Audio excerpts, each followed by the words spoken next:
it's your girl Sherry Lynn, and you're watching Sweep the League on Alamo City Podcast Network.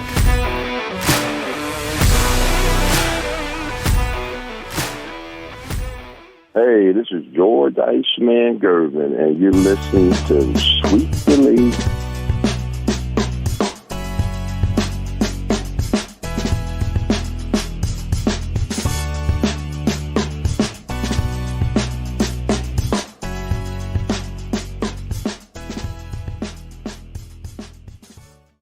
What is up, guys? It's March Madness. Rudy Campos Jr. here for Sweep the League. We're going to make this a very quick show because we don't want to take everybody's time and watching the games. I mean, you've got games all day, all night, starting at noon Eastern time. So we don't want to take too much of your time. It's just me right now. We're going to be talking some NCAA basketball, get into some of your comments here. Let me see if I can get Rock is trying to get into the room. We'll see if Rock can join us here. If not, Coach Gio as well. JC, what's going on, man? Appreciate you joining on again. We're not going to take a whole lot of your time. It is March Madness. So we're going to get to all the March Madness talk right now. And I'm not going to take all your time, guys. We want to get back to basketball. I want to get back to basketball. Games are going on. I've got them on this screen right here. I've got my scores on this screen right here. I've got basketball going everywhere. Let's get right into it, man. Let's share some of the games from earlier right here, scores. Let's do this, man. All right, so first off, of course, the greatest team in all the land, North Carolina, does end up winning 90-62 over Wagner. They are moving on in their bracket. Arizona, which is my NCAA championship team, the title winners, they did end up beating Long Beach State 85-65. Let's get the guys in here. We got – see if Rock works. Rock, are you all right, Rock? You're driving again. Can barely hear you, Rock. You got Gio in here as well. You know what, Rock? We can barely hear you. All I hear is the roaring of the cars in the background and everything. Yeah, definitely, man. Coach, your Blue Devils, any damage that they're going to be doing today? Lots of damage. They play tomorrow. They play tomorrow, don't they? Lots of damage, Rudy. We're going to win the whole thing. I seriously doubt that. Going over some scores, man. So we had North Carolina wins over Wagner's 90-62. Arizona, the national champs, the soon-to-be national champs, Arizona Wildcats, beating Long Beach State 85-65. Creighton handles Akron 77-60. Michigan State started off the tournament with the win over Mississippi State 69-51. And the only bracket buster that I have right now in my bracket, Duquesne beat BYU 71-67. Gio, how's your brackets looking right now? To be honest, I haven't looked. I don't think it's good because I didn't have any points on my bracket. So, did you not fill one out? I mean, I gave you the winners. No, I did, but it shows how many points you've gotten so far, and it showed 0. So I don't think I've really done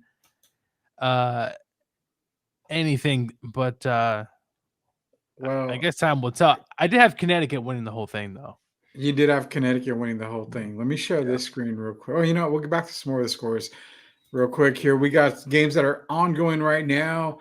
Illinois was in a battle a little while ago, 57-48 now over Morehead State. Oregon over South Carolina right now at halftime, 34-29. And another bracket buster that I hope does go my way. I have Nevada beating Dayton, but right now currently Nevada is losing to Dayton by 1 point, 17-16. A lot more games coming up. Your Texas Longhorns are taking on Colorado State. Kentucky, Oakland, McNeese State. I mean, I always say McNeese State, but they took the state out of it, I found out.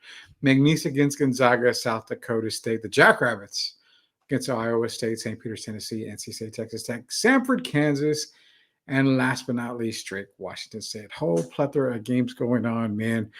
Let's take a look at my bracket. Gio, we're going to go straight to my bracket here because we're going to see how the big boy is doing right here. As you can see, man, I'm on fire and fuego. Just one loss, 40 points, max of 1,910, man. I'm on fire, Gio, and I picked your Duke Blue Devils too to win, so they better not disappoint me against Vermont. Sure as hell hope they do not, man. They sure as hell hope they do not. Stop sharing that. What's funny, Rudy? I had a dream last night that Connecticut lost in the first round, and I woke up and I said, "This is not happening." But you heard it here first, though, Rudy. If Connecticut goes down, my dream came true.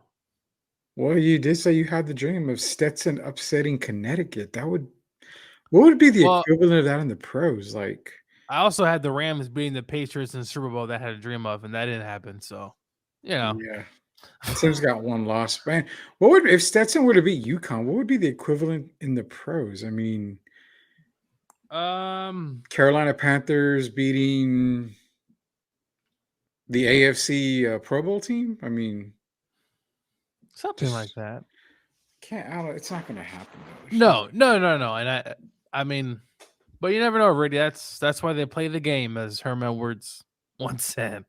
Yeah, that's why they play the game. So hopefully, I will be able to rid everybody, and have everybody have a perfect bracket other than me, because actually, there's probably no more perfect brackets at all, if I'm not mistaken.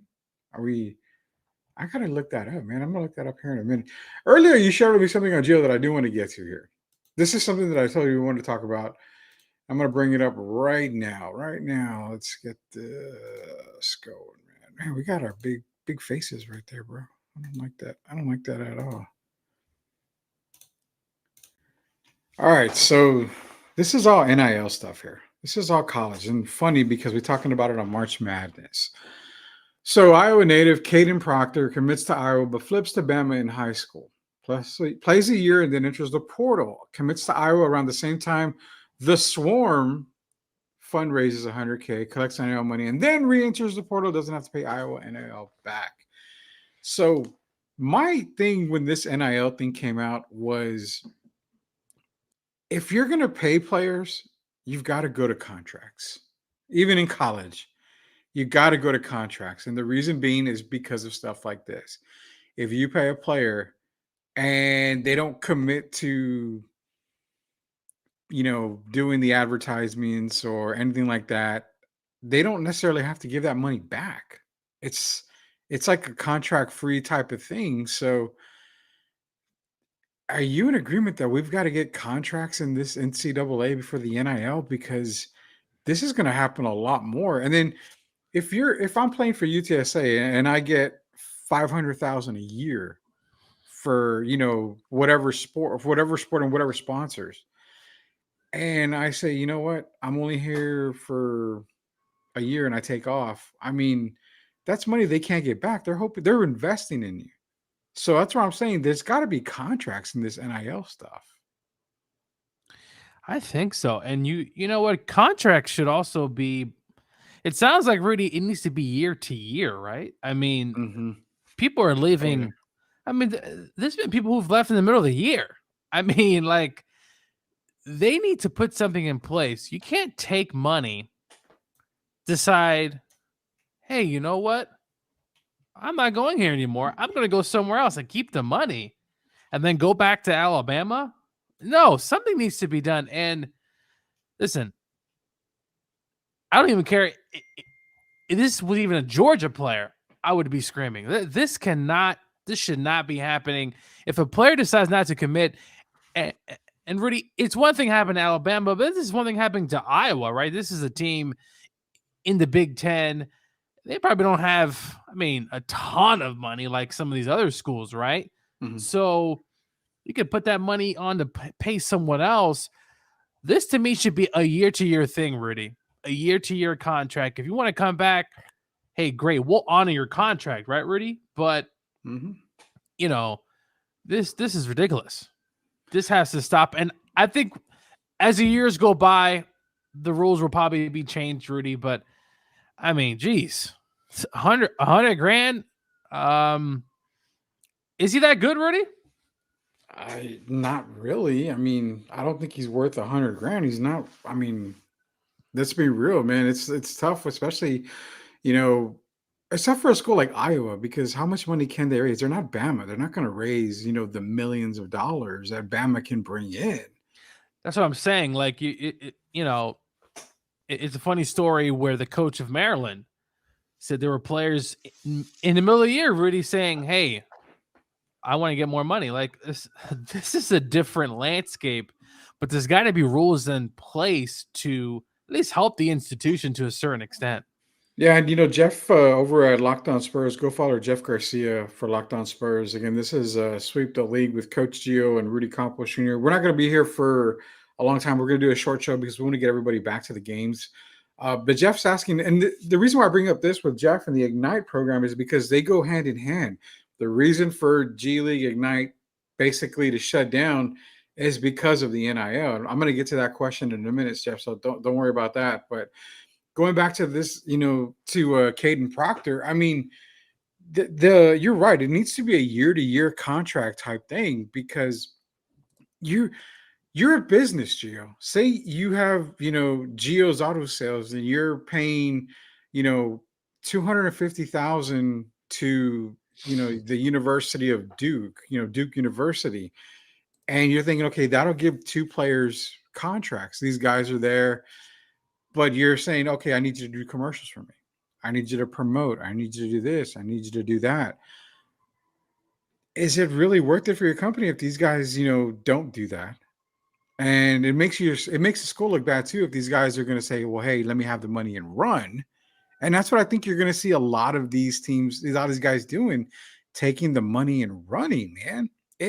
It hurts businesses because this is money a lot of them probably don't have to just throw away. Yeah, no, I mean, this is a situation that I don't think we've seen this yet, Rudy. I could be wrong, or at least something that's been magnified to this extent. Mm-hmm. Someone, a school raising money and then literally just leaving.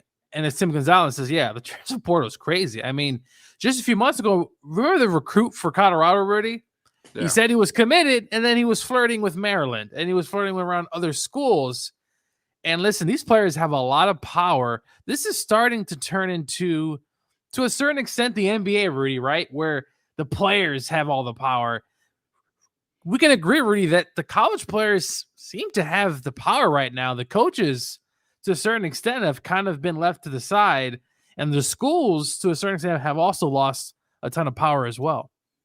Yeah, man, it's kind of getting kind of crazy because the players are now getting the power. And it's causing coaches to, and we're talking old school coaches, to just kind of bow out gracefully and say, I'm not doing this anymore.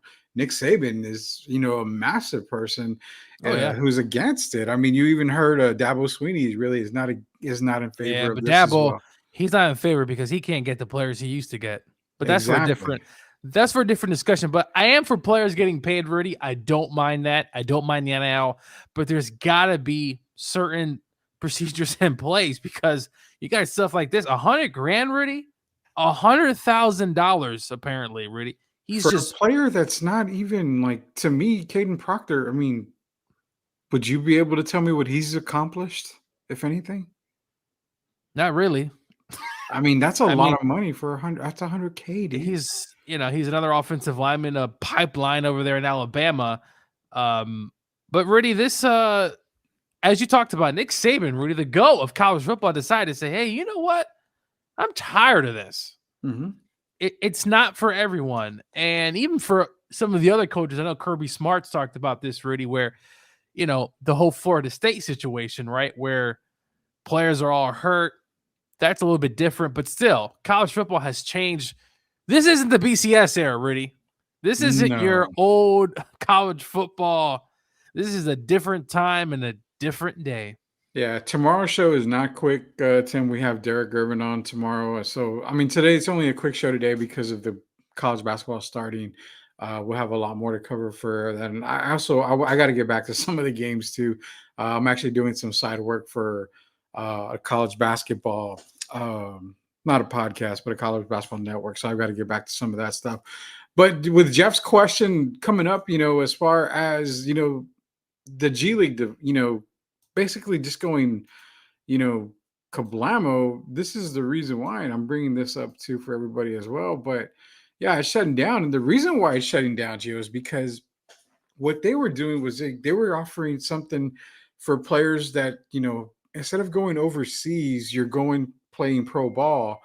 But now with what we just talked about, the NIL, it's better for these players to go to college, get paid, instead of the G League because of what we're seeing today, March Madness. You go to college, you get your team into the tournament, you are booming. If you're a big time player, you're making money, you're setting yourself for the NBA, and I mean you're getting all the exposure, more exposure than just being, a one-time game on ESPN Plus or NBA TV. You're getting way more exposure in college. Not even that. If you're Scoot Henderson and you go to Carolina, you go, Ohio State, you go somewhere. How many games are you on ESPN? Like you're on a lot of games on ESPN. So that's the reason why G League Ignite is basically shutting down, because they're not going to be able to compete and bring in those same type of players that they have been bringing in for NIL because of NIL deals. And this is not just men's, Rudy. Caitlin Clark, right? She's probably getting paid pretty well, Rudy. She's going to the WNBA, and you know what the average salary is there, Rudy? Let's just say it's not that high. Yeah. Yeah. So she's, I believe, probably going to be getting paid more in college than she would in the pros. Now, obviously, she may have more sponsors of that, so it could equal out. But nonetheless, to be corrected, Rudy, this isn't shutting down the NBA G League, correct? No, just the Ignite, the team Ignite, just team Ignite. Yeah, the team Ignite. So yeah, no, this is also another issue as well. I mean, the NBA, I like the idea, Rudy, but unfortunately, I think you saw the writing on the wall with all this NIL stuff. It just doesn't make sense for business right now. No, it doesn't. I mean, the G League created was for players that got drafted or, players that weren't drafted to have an opportunity to build on, their game, to get to develop their game, maybe have a chance to get into the NBA, but it's also a minor league for kind of like baseball has, you have AAA, AA. Yeah. So it's a minor league for the NBA. Ignite came in and said, okay, you don't want to go play in college, but you want to get paid. We're going to go ahead and allow you to play on our team. It's considered G League play. So you're kind of technically playing pro ball. But again, the exposure isn't there for even the G League in general. Yeah, no, I mean, you're not really watching these guys. It's not like the Spurs are going to draft probably someone from that team, right, Rudy, with the number 1 pick. Yeah. So to Tim's point, I did mention about Tim, in the middle of the season, people can leave, Rudy. This is just outrageous. And that's where contracts need to come in, because if you're committed, okay, and that's what I was saying was like, you own the business. Say you're paying me $100K, and halfway through the year, I'm like, you know what? I'm going to transfer. I don't want to be here no more. I'm going to transfer. Well, I just took your money. Thanks for your money. I don't have to promote for you anymore, because why? Because you're not going to sponsor my new school. So it's kind of like that business is out of all that cash. And that's the tough part, man. That's the crappy part about NIL, is that it's almost like what is the equivalent to golf? It was PGA, and then you had, what was the other one? Live. LIV, the Live. Mm-hmm. It's almost similar to that, where Live came in paying players, triple times the amount of a PGA player was making just to get them into their league. It's similar to NIL, man. I mean, there's no rules at all, and that's what sucks about the whole thing. It kind of reminds you, Rudy, of WWF versus NWO. Remember, all big timers left to go to WCW, right, to get paid these big contracts, and then at the end, WCW just literally just ran out of money, as well as there are a lot of changes going on. But yeah, no, this is a different time. The funny thing also too, Rudy, is you're going to be able in the next college football game, which, if all you don't know, returns this summer. Hopefully EA Sports won't screw it up. But college sports returning in the PlayStation 5, Xbox, PC. Rudy, there's going to be the NIL in a game in which you'll be able to recruit players. It's going to be interesting to see how in a video game EA Sports can kind of replicate what's happening right now. Can't wait for that to happen. I know it's gonna be crazy, man. NCAA, all that, man. I looked forward to playing it, but for whatever reason, when they started saying the NIL thing was gonna come out on there and all that, I was kind of like, no, I'm not. But really, just imagine getting a text. saying, "Hey, coach, I'm gonna need more money if I'm leaving." I was like, "Dude, we're getting ready for a game. What are you talking about?" Yeah, no kidding, man. No kidding, man. It's crazy. It's crazy times, dude. But nonetheless, I saw there was a comment from Locked On Spurs, but I don't see it there anymore. I'll get to it here in a little bit, Jeff, if it's posted back up. But yeah, that's the reason why Ignite's going down. They just can't compete with NCAA basketball anymore. I mean, can you imagine, Gio, now with NIL for NCAA basketball, March Madness? I mean, take let me take RJ Davis, best player from North Carolina right now. I mean, he could get a bonus for getting into the NCAA tournament from his NIL deal. And if he continues to win, hey, here's another 10 grand, another 10 grand, another 10 grand, another 10 grand. I mean, these kids are able to afford whatever they want. But I also felt the NIL makes kind of sense because it will allow players to stay longer in college, which actually is like a dream of mine. I'd love to see players stay in college more, especially in basketball. I want to see 2 years of players and not just one. Well, Rudy, I think we're going to get probably more of that. I think we're going to get more players potentially staying a little bit longer, maybe 2 years. You know, we did see Blake Griffin stay 2 years, which is never really a good thing back then, at least. But yeah, Yeah, no, back then. but it is a different time, and you look at the women's game a little bit different. I do think players stay a little bit longer in the women's game. But honestly, right now, I actually prefer at certain points, Rudy, to watch a women's college basketball game because it's just you see the fundamentals, right? You see just them just playing basketball, right? Yeah. And in general, college basketball seems to be going in I think, a good direction when it comes to play per se. Not the coaches still kind of own college basketball for the most part. Yeah, so that's what it was, Locked On Spurs. So has NIL been good or bad for college sports? Honestly, Gio, I think it's probably been both. It's a good thing, but it's also a bad thing. Okay, this is what ruined college sports for me. It's not NIL. NIL did not ruin college sports for me. It's the transfer portal. That's what ruined college sports for me, was the transfer portal, because it allowed players to transfer without any consequences. So for me, the NIL was good. You deserve to pay players. I think players deserve to get paid, especially if you're going to use their likeness, especially if you're going to, be putting them on ESPN and they're a part of the advertisements and all that. Yes, I think that's good. But the transfer portal is what screwed NCAA for me. Yeah, the transfer portal has really opened up Pandora's box. Mhm. It also, Rudy, I agree with you. It's helped in a lot of ways, and it's also hurt in a lot of ways because we look at, let's say, Colorado, right? Dion goes there. Rudy, ideally back in several years ago, Rudy, what would Dion have to do? He has to build those recruiting classes, right? Build Mhm. and build. The transfer portal wasn't as big because you had to wait a year, right, to even Yeah. play. Yeah. Now, Rudy, Dion's racking up these top recruiting kind of thing from just hitting the portal.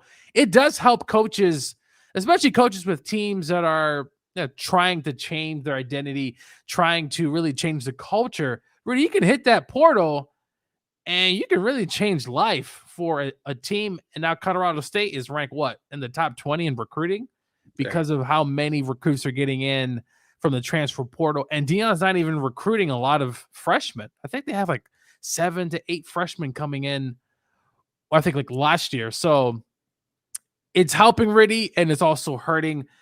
Both parties need to find a balance. And I think in the next decade where rules will be in place, hopefully we get that more balanced structure. But right now, Rudy, it's a damn free for all. Yeah, it is. And the thing with Dion is, I mean, think about all the players that were at Colorado last year who came in for the hype. A lot of them are transferring out because they saw that that's all it was hype. I mean, it to me, the transfer portal sucks, man. It really sucks. Yeah, there's a lot of even being here now in Indiana and watching closely the Hoosiers, they had a lot of new transfers coming in. They had some guys potentially leaving, but did stay. But yeah, you're right. For Dion Rudy, you're going to get guys who leave, some guys who stay. I will say, though, it could definitely change life for a college team that's still kind of on the cusp here. Like Georgia, for instance, Rudy. Georgia can go in the portal really and get basically anybody they want. They're obviously not going to get everybody because you can't start everybody, right? And people also want to start and also want to play and also want exposure. But man, there's a lot going on right now. And unfortunately, Nick Saban, or not really unfortunately, I'm not too upset about it, but he's left the game simply because, hey, like, I can't. Players after a loss coming to him asking Rudy, how much am I going to get paid next year? Or how much can you give me more of this or that? It's just, it literally drove Nick Saban away, which is just crazy. Well, and okay, so we're talking about the NIL deals and the reasoning behind it and everything, but isn't it going to get to the point, Gio, where you're going to have colleges have general managers to take care of this? Because, like in the pros, I mean, you don't necessarily go to Pop or anybody, even though Pop has a say in it. You don't go to the head coach asking for money. You go to the GM. So now we're going to have to see some of these presidents at the colleges. Yeah, really, they might actually just make a position, right? That they could just make a position where someone is handling finances. I do know that from Kirby, smart at Georgia, that there's someone there who apparently handles that. But the coaches are still going to get bombarded, really, with questions. Hey, how much am I going to play, or this and that? And it's just a different layer, a big layer for coaches now to have to not just coach the team, right? Not just police your team, not be the head of the quote unquote organization, but now you have to manage money and this and that. Coaches got a lot on their plate now. They got a ton more plate, and Jeff is in here. Yeah, Jeff and I, we kind of miscommunicated. He was supposed to be on this past Tuesday. He was waiting for me to call, but I don't have the Joe Garcia technology, so I can't just call people and bring them onto the show. So we got to got it miscommunicated a little bit there, but we're low budget, man. We're low budget here. Yeah, we're low budget. Remember that movie UHF with Weird Al Yankovic? That's kind of what we are. We're like in the closet over here. Sweep the league. Rudy Campos, Jr., Coach Gio, Derek Irvin will be back tomorrow. But Jeff, we're gonna get Jeff back on for Tuesday. So we got it squared away. Jeff will be on Tuesday. We'll talk a lot of Spurs then. Not much to talk about when it comes to Spurs right now. College football, the transfer portal is over 1,000. Yeah, I mean, 1,000 players in the transfer portal that can go anywhere, wherever they want without penalty, man. I mean, that is. It's interesting how they were able to bypass also really, credits and all, because there's also an academic fact that I don't think people even think about, right? Like how credits and things transfer over, or your majors, or all the other academic stuff that we don't even think about. And it's just a seamless, or to a certain extent, maybe a seamless transition. But there's probably some other factors we don't see on the academic side just because we're not in it. But just the fact that someone could just literally leave and day one play football the following year is just mind-boggling to me. This is it is mind-boggling. It really is mind-boggling. But with this whole transfer portal thing, I mean, we're gonna go on because Jeff is actually bringing up the Ohtani story. I got to get into the Ohtani story. So man, this is something that we do need an NIL deal. Anybody wants to sponsor Sweep the League out there with an NIL deal, definitely. I don't need 100K. Gio doesn't need 100K. We can take like 50K each. That would be good. So 100K total. But with the transfer portal, and this is something that I'd love to talk to you about. With the transfer portal in place, should we all but eliminate red shirts?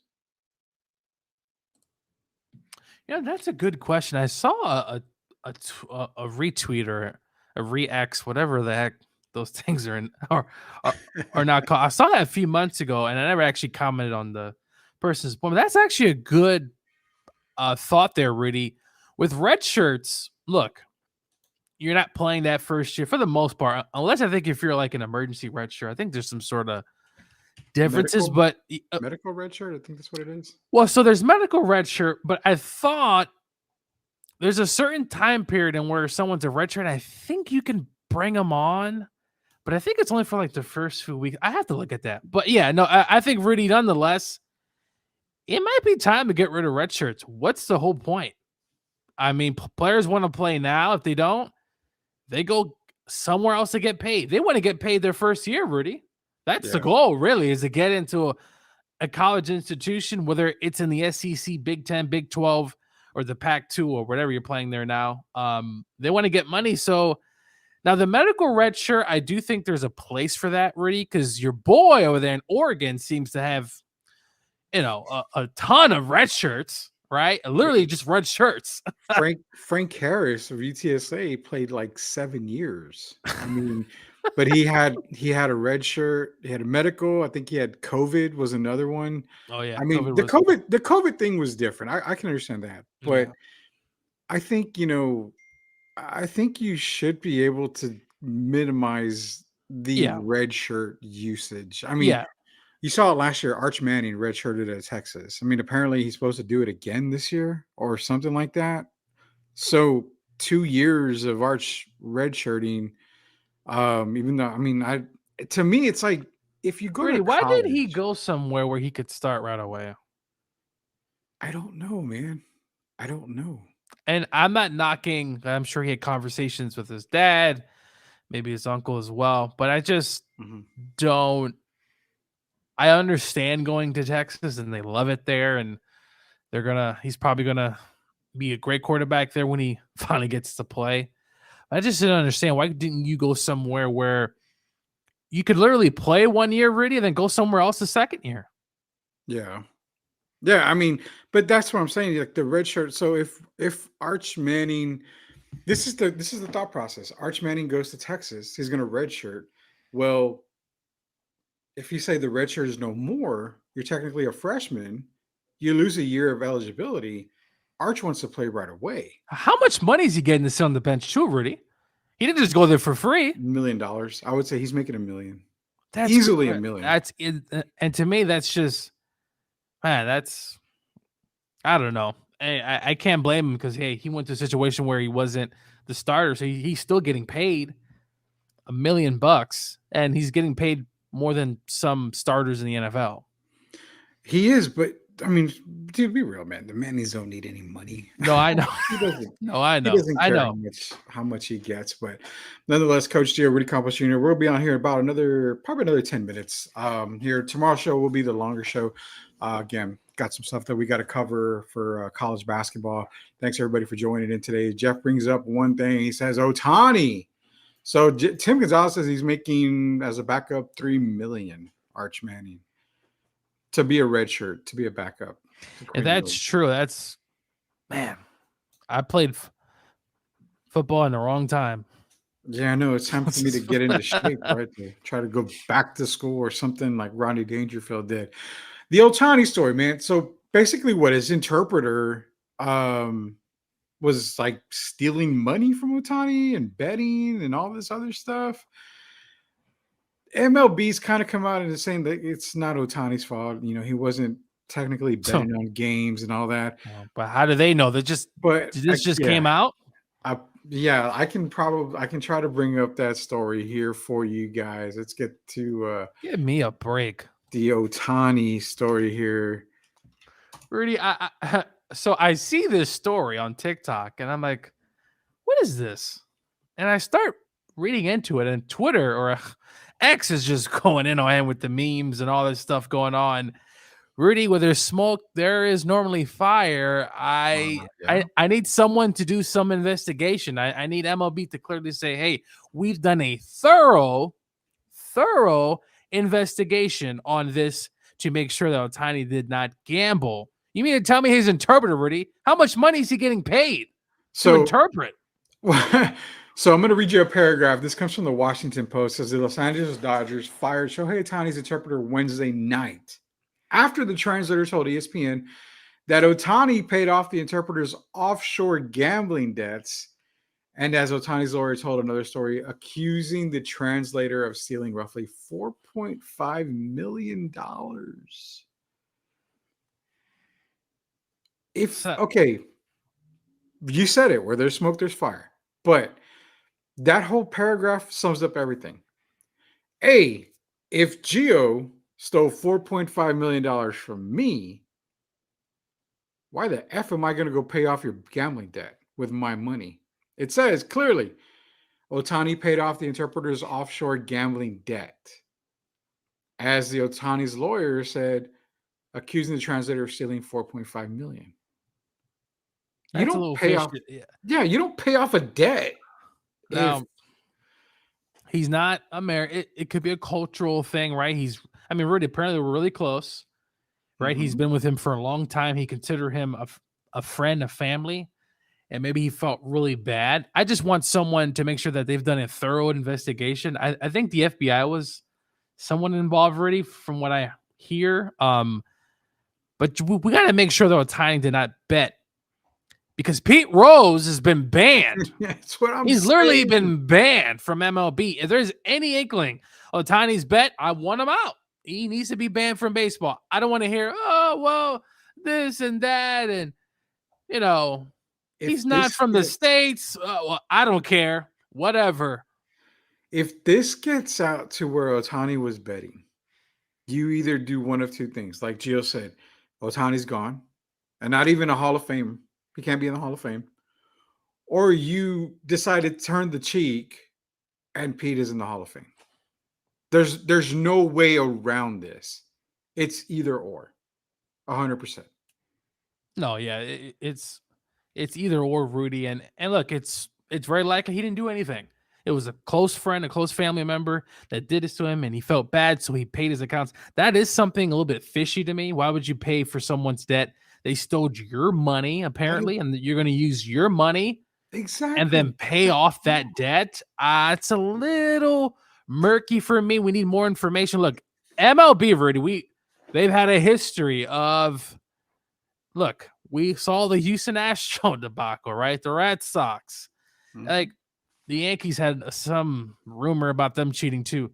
So if baseball, just make sure you did your investigation. That's all that matters. If you do your investigation, you find out everything's good, hey, I'm cool with it.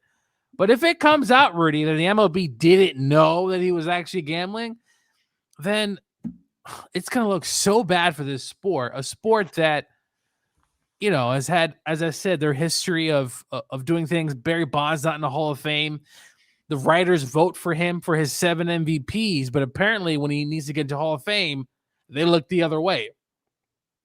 Exactly. And, Jeff has actually brought up the point I was going to make was we read the paragraph. And this is a paragraph, so you guys know I'm not just making shit up here. The Washington Post says it right here.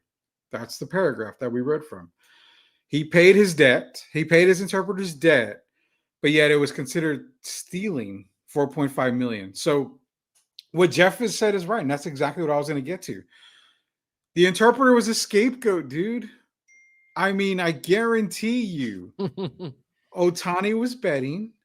It's a no-no. You don't do that. Rudy's coming out hard. Who's the scapegoat? It is the interpreter. I'm going to go political justice system. He's innocent until proven guilty. I'm going to go alongside and say, hey, Otani didn't do anything wrong. But my head's telling me he didn't do anything wrong, but my heart is saying, Gio, this guy's trying to get a fast one. And they're throwing the interpreter's probably, for all we know, the interpreter's getting shipped somewhere to a different country, and he's having money right into his bank account. Said, thank you for doing your job. I'll see you when I see you. This is 100%. This is that's 100%. That's what my heart's telling me. My head's saying, Gio, he didn't do anything. But the heart is saying, Gio, this seems fishy. You're paying someone else's debt with your money. They stole your money, and you're doing this. We need more information. We need more. A lot more. And I'm sure we will eventually. We need a lot more info. But as of right now, my gut tells me one thing, and that's Shohei Ohtani is guilty of this, of gambling. His interpreter is basically the fall guy. Yeah, you know what? I paid off his gambling debts, aka my gambling debts. You're fired, but wink, wink. The Dodgers and me, we're gonna take care of you for life. Don't Hey, you worry know about what? Nothing would make me smile. The Dodgers got to go through it. I know, because right? they are now the evil empire. You know, the Yankees had that kind of quote unquote from there, but they haven't been an evil empire for a long time. It's the Dodgers It's the Dodgers. and and the Astros. You could put them in there too. Okay. Why the Astros? Rudy, you know damn well those damn trash cans was ridiculous. It doesn't. Okay. I'm sorry again. Can you consider Here that? we No, go. I'm not an Astros fan. Obviously, I'm not. But can you put the same type of dark cloud on banging of trash cans than you can on steroids? You still got to hit the damn ball, man. Yeah, but so it's one thing taking performance enhancers and not knowing what ball is being pitched to you. It is one thing though, Rudy, you can admit knowing what ball is coming your way. But I'll give you that. I'll give you that. I'll say this. So if Ohtani did bet, it's definitely higher than the trash can gate from the Astros for sure. Mm-hmm. Even though what helped them is that they've also won a World Series since then. And maybe I'm saying this because I'm a Mariners fan and I really don't really care much for them. And that's probably why. So don't listen to me, y'all. You're fine. You're fine. I get it. It's probably, it's probably in the same type of class. But as far as the Ohtani thing goes, man, he's the scapegoat. This is going to be a lot more come out. And I really hope that they just don't brush this underneath the rug and not do anything. We won't, Rudy. There's probably some reporter right now thinking this up. Man, this would be a good story if I could get a lot of information here. Yeah, someone is at the mouth here saying, I think something's up. Oh, everybody, man. It's like movie Blue Chips when Al Bundy knew something was up with the great Pete Bell and he found out, man, that shit was shady. This is really shady, man. This is really, really shady. Sucks because Ohtani, probably the best dual player we've seen since Babe Ruth. And look at all this, man. The curse of the Bambino is coming back up again because nobody's supposed to be better than the Bambino. And oh yeah, didn't Duncan had something similar happen to him, right? With his I think it was like 7 million or yeah. Something. I saw that. I saw something like that, but it's nonetheless. I mean, Timmy. The thing is, if you're betting on sports, cool. No, yeah. If I'm a baseball player, I'll bet on basketball and football. I'm not going to bet on baseball. I mean, because I can control the outcome of certain games. But we don't know what he was betting on technically, man. I mean, that's the thing. We still don't know what was technically be betting on. But nonetheless, if it comes out that Ohtani is wrong, Hall of Fame, Gio? No, right? No. Banishment? I mean, look, we are, listen. Pete Rose has been shamed. He's been really, you name it. Pete Rose has been there. Mm-hmm. And Ohtani, what could happen, Rudy, is that they could change the rules. And if they change the rules and they welcome Pete Rose back, I guess you say, well, that still wouldn't sit well with a lot of baseball players and as well as writers as well. But yeah, no, I would assume he would need to be banned. We just need more information. And I'm going to say he's innocent, but we need more information to really get. And I know someone there in LA will do their job as they paid. Hopefully they don't end up dead somewhere, but yeah. This is a type of story that would make a writer or journalist is like nut big time. I mean, this is a career type of move if someone can uncover everything and it really puts Ohtani in deep water, which again, I don't have anything against Ohtani, but if it's fine, if he bet on baseball or whatever, and they say, okay, you're going to be fined X number of dollars, Dodgers are going to be fined X number of dollars, whatever, that's fine by me. But correct the Hall of Fame. Let Pete in. That's the only thing keeping Pete out is gambling. So 100%, man. And Rudy, to be correct, Pete gambled after he played, right? When he was a manager. Yeah, manager. Yeah, it was a manager. So again, he controlled some of the outcome of the games, even though he said he didn't bet on his own games and all this. My thing is that as a player, Rudy, it's like I get baseball, but it's like it doesn't make any sense. As a player, did he gamble? No. Then you should be putting him in as a player. He was pretty good. Didn't he win a World Series as a coach, or he came close? I think he came close. Can't remember offhand what happened there. Nonetheless, man, we'll get more story on the Ohtani stuff. But like I said, today's show is going to be a very short show. I got to get back to my college basketball stuff here, but we didn't want to go a day without giving you guys some kind of sweep the league action. But tomorrow, man, we got Derek Irvin coming back tomorrow. Hopefully, Rock joins tomorrow as well. He was on the car phone, but again, rocking the car phone, that never really seems to mesh out. Do y'all think Major League Sports are getting too close to the betting world? Yeah. Yes. There's too many times where I'm watching a game, right? And I've put some money down on a player or two, and some of the weirdest things happen. And you sit back and you're like, wait a minute. They're aware of it. I had the Rams, right? I think it was plus 10, right? Or 10 and a half or some sort of line like that. With 2 seconds left in the fourth quarter, the Rams were going to lose. Sean McVay kicks a field goal that messes up my parlay. And I'm sitting back like, what are you doing, Sean? There's too many times where there's instances that happen out the blue where you sit there where a team has been down like 25, 30 points, and then they hit the under. And it's like, or in football, there's just too many shady stuff that you said, but it's like, yeah, as I like to say, Vegas made a call. Yeah, that's my line. You know what? Vegas made a call. Let's talk about this tomorrow, because hopefully with Derek here, he'll give us, not the insight, but there's got to be something in that. Well, there's been some NFL players, Rudy. Do you remember Benny Cunningham? Yeah. That the NFL is rigged. There's a lot of things that have come out throughout the last few years. Arian Foster has said a lot of things as well. So, yeah. And then, of course, you got Tim Donaghy in the NBA. So we got a lot of stuff. We'll get into all that tomorrow, man. But for right now, enjoy the college basketball games. I got to get back to work on some college basketball stuff. For Coach Gio, Rudy Campos Jr., we'll see you guys tomorrow. Until we sweep the league again, we'll see you later, Knuckleheads.